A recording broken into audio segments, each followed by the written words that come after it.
Today's topic is, as you see, multitasking and pipeline. And what we'll cover is just kind of ways to really be efficient when you've got to kind of hop back and forth between different areas of pipeline where you work regularly. So let's dive on over into pipeline. Okay, so the first thing I wanted to show you is let's go over into a transaction. Maybe there are times when you want to leave someone a voicemail or give someone a call and you really just want to leave them a little information.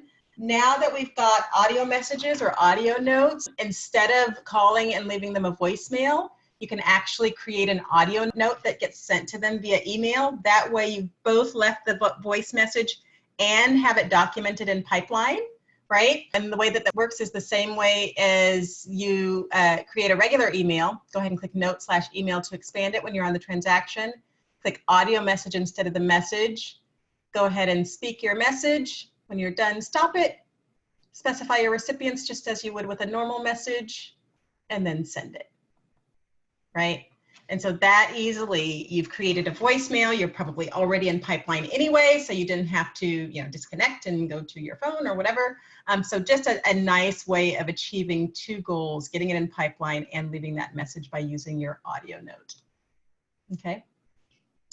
So that's the first thing. And the second thing I wanted to mention is kind of a way of manipulating your windows when you've got to do things in two different places. Let me list some transactions. Let's say I were searching for all transactions that expire within a certain period, right? And I'm going to do something to all of those. Maybe I'm going to update some information related to the expiration, or maybe I'm searching for all of these transactions and those who are for a particular agent. Whatever my search criteria, I've got this nice list that I'm working against, and I need to do something to each of these transactions. I could, of course, click each one, right? Make my changes, save it, come back, hit back again to get back to that, etc. Then I'm back at my list, then I go to the next one, etc. But that's a lot of extra clicks, and that can get kind of cumbersome. I can also lose my place, and just a real disconnect between what I was doing, the list that I had originally, and what I need to do for each. So one way to get around that is to, instead of clicking to access the transaction and then coming back to it, you can right click on the transaction and say open it in a new tab, right? So then and you guys have seen me do this throughout the webinars. I always open it in a new tab because I want to retain that original tab's position or information, etc. So when I open it in that new tab, I can actually do several of these, right? So maybe I open, right click, open that one, right click, open that one, right click, open that one. So I'm opening all of these transactions. That way I can come to each of them, make my change, save it, go to the next one, make my change, save it. And then when I'm done with each of those, I can either close them as I'm saving them, or I can go back and close them all at once. And then when I'm all done, right, I'm left with my original list here intact. And I was able to navigate through each of those tabs a lot easier than if I were backing and forthing using from the main list to click. Okay, that's one way of managing when you've got multiple windows to actually work with or to deal with, or multiple pages. Another way is I could have also opened those in a separate window. A more practical use of that is when I'm reviewing docs, or when the managing broker is reviewing docs and they want to open each of these transactions. The system will automatically, when I click any of these transaction names, the system will automatically open that in a separate window, right? So I can either do them like I've got here on the same monitor, but in two separate spaces, right? So then let's say I click this transaction, and it'll open it again in the same window, right? So it maintains the same window, and I can keep this original list over here on the left and then manage each of the transactions over here on the right. Even if as I'm reviewing docs, let's say I go down here, right? And I check these docs off as reviewed, right? You'll see they'll automatically update over in my original list there, okay? So that's really helpful. I did this on the same monitor because I'm giving this demo on one monitor, or this webinar.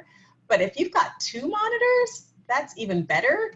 The way that when you've got two monitors or dual monitors, the way that it works, it's super convenient. Definitely recommend it if you have the option to do so. A lot of people don't realize that how easy it is to use two monitors. when you've got two, and when you're dragging a window over, instead of just dragging it side by side or wherever you're going to drag it, you just keep dragging it, and it'll actually drag it over to your second window there, your second monitor, right? So then you've got two places you can look to do certain types of things. Maybe you do one particular action on one monitor and another action on the other monitor. And until you've used it, you can't realize how valuable it is and how hard it is to live without it. So definitely recommend, if you've got an option to have two monitors, giving it a try, or ordering it and using it, because it is life-changing. Just makes everything so much more convenient. Okay. Also, I wanted to refer you to our Unlock Admin Superpowers article that's on our help site, because there it talks specifically about how you can use dual monitors, similar to what I've mentioned today, but you can see it in black and white. And same for navigating efficiently between transactions, that whole right clicking. Okay, so that's there in case you forget that. And there's some other options here that are really helpful just to help you be really efficient in pipeline. Definitely recommend, if you're on this webinar about how to multitask, these will definitely help you as well. So take a look at these different sections. I also wanted to refer you to the recordings.